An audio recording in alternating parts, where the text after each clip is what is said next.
अच्छा, अब जो नेक्स्ट टॉपिक है वो है रिएक्शंस ऑफ फिनोल, जिसमें हम फिनोल को डिफरेंट कंपाउंड्स के साथ रिएक्ट करवाएंगे। अब इसमें दो रिएक्शंस उन्होंने एक्सप्लेन किए हैं। पहला जो रिएक्शन है वो है Na या NaCl के साथ, ठीक है, और जो दूसरा रिएक्शन है वो है इलेक्ट्रोफिलिक सब्स्टिट्यूशन रिएक्शंस, ठीक है। अब इलेक्ट्रोफिलिक सब्स्टिट्यूशन रिएक्शंस में फर्दर हमारे पास तीन रिएक्शंस हैं, इसकी एज अ एग्जांपल उन्होंने हमें बताए हैं। अब उनमें से एक है नाइट्रेशन, एक है ब्रोमिनेशन, एक डाइजोनियम सॉल्ट के साथ है, ठीक है। अब सबसे पहले हम ये वाला रिएक्शन पढ़ते हैं। अब हम फिनोल का रिएक्शन करवा रहे हैं या तो सोडियम के साथ या सोडियम क्लोराइड के साथ। अब ये क्यों मैंने कहा, क्योंकि जब हम उसका सोडियम के साथ रिएक्शन कराएं या सोडियम क्लोराइड के साथ रिएक्शन कराएं, प्रोडक्ट एक ही बनता है, तो रिएक्शन क्या होगा, सेम होगा। पहले हम उसका रिएक्शन करवाते हैं सोडियम के साथ, ठीक है। तो उसमें क्या होगा, इसमें हम सिंपली फिनोल का मॉलिक्यूल लेंगे, ठीक है, और इसको रिएक्ट कराएंगे हम सोडियम के साथ। अब इसमें हमें 2 मॉलिक्यूल्स चाहिए होंगे सोडियम के और 2 मॉलिक्यूल्स चाहिए होंगे फिनोल के। जब हम ये रिएक्शन कराएंगे तो हमारे पास क्या प्रोड्यूस हो जाएगा, उसको कहेंगे सोडियम फिनॉक्साइड, ठीक है। इसमें ये चीज़ होगी कि हम सिंपली फिनोल का मॉलिक्यूल बनाएंगे और यहाँ पे आ जाएगा ONa प्लस H2। अब हुआ क्या कि यहाँ पे ये जो हमारे पास सोडियम है, ठीक है, ये सोडियम क्या करेगा कि वो इस O के साथ जाके अटैच हो जाएगा और ये जो हाइड्रोजन है ये यहाँ से रिमूव हो जाएगा, ठीक है। तो ये जब इसके साथ अटैच हो जाएगा तो क्या बनेगा ONa, ये हाइड्रोजन यहाँ से रिमूव हो गया। अब क्योंकि हमने 2 मॉलिक्यूल यूज़ किए थे तो यहाँ पे 2 हाइड्रोजन क्या हो गए हैं, प्रोड्यूस हो गए, ठीक है। अब सोडियम क्योंकि पॉजिटिवली चार्ज था, ऑक्सीजन क्योंकि यहाँ पे नेगेटिवली चार्ज था, तो यहाँ पे हमने इसके ऊपर इनके साइंस भी मेंशन करने हैं, पॉजिटिव और नेगेटिव। समझ आ गया, ये हमारा रिएक्शन था सोडियम के साथ।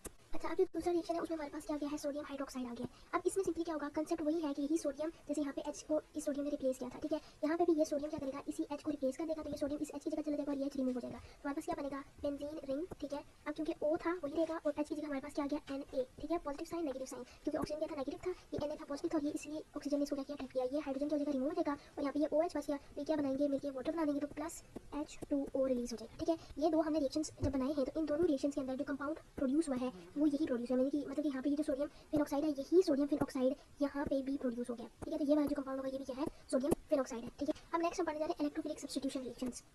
ये पिछले चैप्टर में भी हम पढ़ चुके हैं कि इलेक्ट्रोफिलिक सब्स्टिट्यूशन रिएक्शन वो रिएक्शंस होते हैं जिसमें कोई भी इलेक्ट्रोफाइल सब्स्टिट्यूट होता है। सब्स्टिट्यूट का मतलब ये है कि इलेक्ट्रोफाइल रिप्लेस होता है। इलेक्ट्रोफिलिक सब्स्टिट्यूशन रिएक्शन के अंदर होता है क्या कि यहाँ पे मैंने ये फिनोल की डायग्राम बनाई है, ठीक है, मतलब कार्बन एटम्स को मैंने मेंशन कर दिया, ठीक है। हर कार्बन एटम के साथ एक हाइड्रोजन एटम क्या होता है, अटैच होता है। अब होता क्या है कि कोई भी जब इलेक्ट्रोफाइल है, इलेक्ट्रोफाइल कौन सा है जिसके ऊपर पॉजिटिव चार्ज होगा, इलेक्ट्रोफिलिक सब्स्टिट्यूशन रिएक्शन में क्या होगा कि ये जो इलेक्ट्रोफाइल है ये क्या करेगा कि ये जो हाइड्रोजन एक कार्बन के साथ लगा हुआ है उसको रिमूव करेगा, ठीक है, उसको हटा देगा और ये खुद जाके उस कार्बन के साथ अटैच हो जाएगा। तो मतलब कि इसने जो है इस वाले हाइड्रोजन को रिप्लेस कर दिया, यानी कि उसकी जगह पे आ गया। समझ आ गया। तो इसी तरह जब ये वाले मतलब चीज़ होती है तो तब हमारे पास जो हम स्ट्रक्चर बनाते हैं रिएक्शंस के अंदर वो इस तरीके का स्ट्रक्चर बनता है कि हम यहाँ पे एक कॉर्नर के साथ उस इलेक्ट्रोफाइल को अटैच कर देते हैं, ठीक है। अब वो इलेक्ट्रोफाइल जैसे हमारे पास NO2 ले लें या हम उस इलेक्ट्रोफाइल को ब्रोमीन ले लें, तो यहाँ पे हम ऐसे उसको शो करते हैं। बेसिकली वो होता ही है, ये जो कार्बन होता है इसके साथ जाके वो ब्रोमीन ऐसे अटैच होता है, ठीक है, उस हाइड्रोजन की जगह। समझ आ गया। तो ये बेसिकली होता है इलेक्ट्रोफिलिक सब्स्टिट्यूशन रिएक्शंस के अंदर। अब हमने बेंजीन के भी सब्स्टिट्यूशन रिएक्शंस पढ़े हैं, फिनोल की भी पढ़े हैं। अब इन दोनों में फ़र्क क्या है कि बेंजीन में सिर्फ और सिर्फ ये चीज़ होती है, लेकिन फिनोल में क्या होता है कि यहाँ पे OH की एडिशन हो जाती है।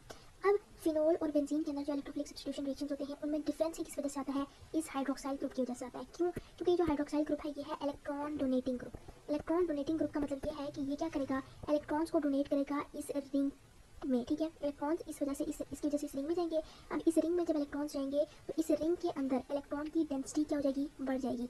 अब इस रिंग के अंदर इलेक्ट्रॉन की डेंसिटी 3 स्पेसिफिक पोजीशन के अंदर इंक्रीज होगी। वो पोजीशंस हैं 2, 4 और 6, ठीक है। अगर मैं कहूँ कि ये वाली पोजीशन 1 है, ये कार्बन की पोजीशन 2 है, ये 3 है, ये 4 है, ये 5 है और ये 6 है।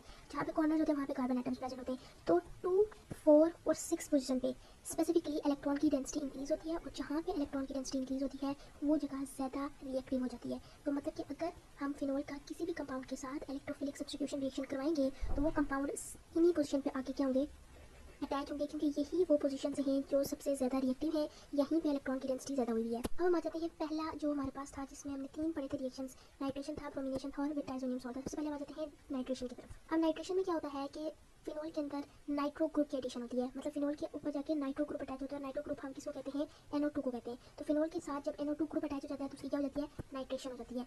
जब फिनोल में NO2 की एडिशन के लिए हम फिनोल को रूम टेम्परेचर पे रिएक्ट करवाते हैं नाइट्रिक एसिड के साथ, ठीक है। अब क्योंकि नाइट्रिक एसिड के अंदर NO3 मौजूद है, इसी से NO2 जो है वो फिनोल में जाके अटैच हो जाएगा, ठीक है।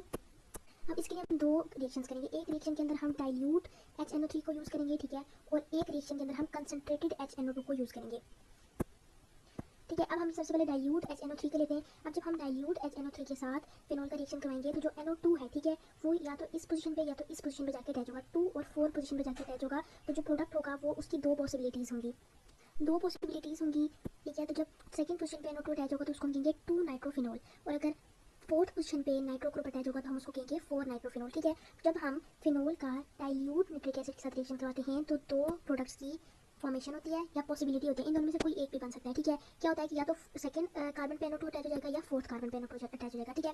लेकिन जब हम कंसनट्रेटेड HNO3 यूज़ करते हैं, ठीक है, मतलब कि हम डाइल्यूट HNO3 नहीं बल्कि हम क्या यूज़ करते हैं, कंसनट्रेटेड HNO3 का जब इस्तेमाल करते हैं तब क्या चीज़ होती है, तब हमारे पास 2, 4 और 6 वही 3 जगह जहाँ पे नाइट्रोजन जहाँ पे रिएक्टिविटी सबसे ज़्यादा हो जाती है, जहाँ पे इलेक्ट्रॉन की डेंसिटी सबसे ज़्यादा हो जाती है, जो मैंने पीछे आपको बताया, उन्हीं 3 जगहों पे जाके हमारे पास NO2 ग्रुप अटैच हो जाता है, क्योंकि हमने कंसनट्रेटेड HNO3 का इस्तेमाल किया है। तो वही सबसे ज़्यादा रिएक्टिविटी वाली 3 जगहों पे तीनों पे जाके NO2 ग्रुप अटैच हो जाएगा।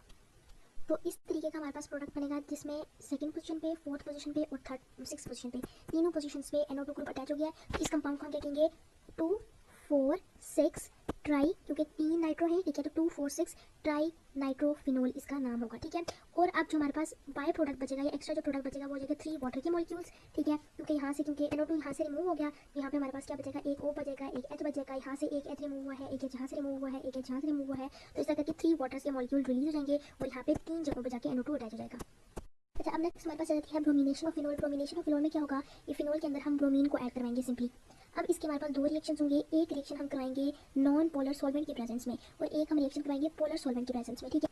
अब जो नॉन पोलर सॉल्वेंट होगा वो CCl4 ले लें या CS2 ले लें, ये होते हैं नॉन पोलर सॉल्वेंट्स, ठीक है। और पोलर सॉल्वेंट में हम वाटर लेंगे। अब इन दोनों रिएक्शंस को जिस तरह हमने ऊपर डाइल्यूट HNO3 के साथ और कंसनट्रेटेड HNO3 के साथ रिएक्शन करवाया और जिस तरह के प्रोडक्ट्स बने, सेम प्रोडक्ट्स इसी तरह यहाँ पे भी बनेंगे, डिफरेंस उनमें सेम आएगा।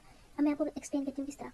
अब देखिए इस रिएक्शन में मैंने क्या लिया है, यहाँ पे फिनोल का मॉलिक्यूल लिया है, 2 फिनोल के मॉलिक्यूल लिए, उसको हमने 2 ब्रोमीन के साथ रिएक्शन करवाया, ठीक है, 2 ब्रोमीन के मॉलिक्यूल्स ले लिए। अब होगा क्या कि दो प्रोडक्ट्स बनेंगे, एक प्रोडक्ट में सेकंड पोजीशन पे ब्रोमीन अटैच होगा, एक प्रोडक्ट में फोर्थ पोजीशन पे ब्रोमीन अटैच हुआ था।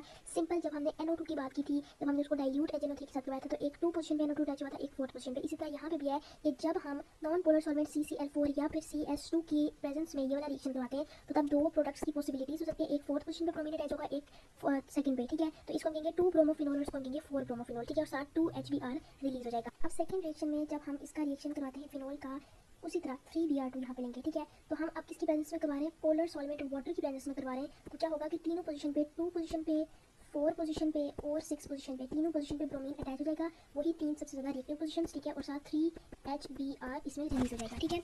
अब इसमें ये जो प्रोडक्ट बनेगा इसको हम क्या कहते हैं, 2,4,6 ट्राई ब्रोमोफिनोल, ठीक है, 2,4,6 3 पोजीशंस पे ट्राई 3 ब्रोमोफिनोल क्या है अटैच है।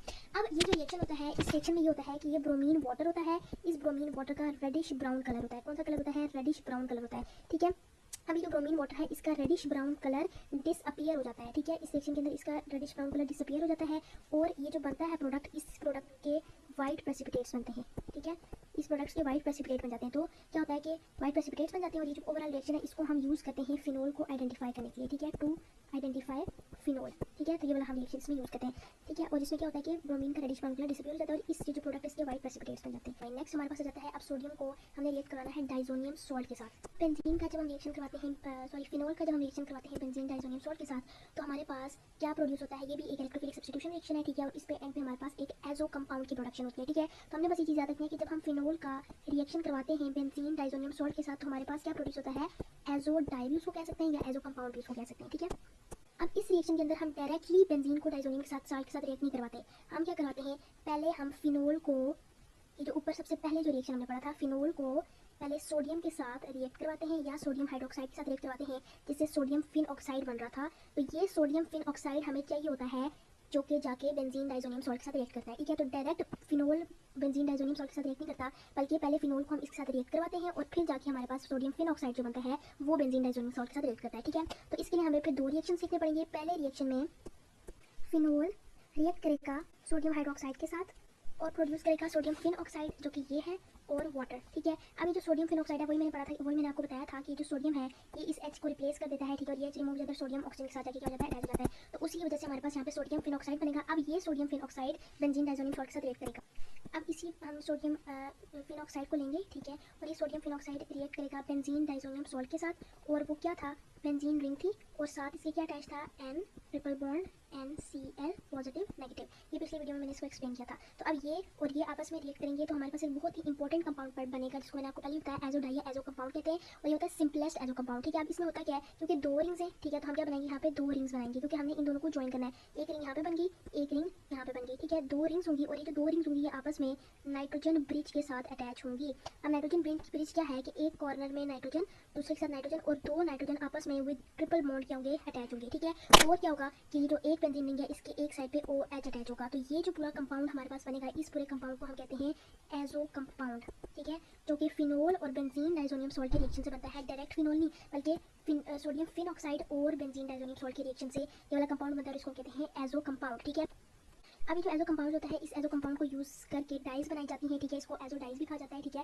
और ये जो होता है, ये जो एजो कंपाउंड होता है ये ऑरेंज येलो प्रेसिपिटेट की फॉर्मेशन करता है, ठीक है, ऑरेंज येलो प्रेसिपिटेट की फॉर्मेशन करता है, ठीक है। तो इसलिए ये मतलब बहुत इंपॉर्टेंट रिएक्शन है जो भी मैं आपको समझा रही हूँ, ठीक है। और फिर इसके साथ जो बाई प्रोडक्ट में प्रोड्यूस हो जाएगा वो क्या प्रोड्यूस हो जाएगा, NaCl, ठीक है, NaCl प्रोड्यूस हो जाएगा। तो ये दो ट्रिपल बॉन्ड वाले नाइट्रोजन हमने यहाँ पे लगा दिए, ठीक है, यहाँ पे इसका जो O था ये भी यूज अप हो गया, ठीक है, एक H यहाँ से ये भी यूज अप हो गया, तो हमारे पास NaCl ही लास्ट हो जाता है, ये Na और ये वाला Cl, तो यहाँ पे ये प्रोड्यूस हो जाएंगे।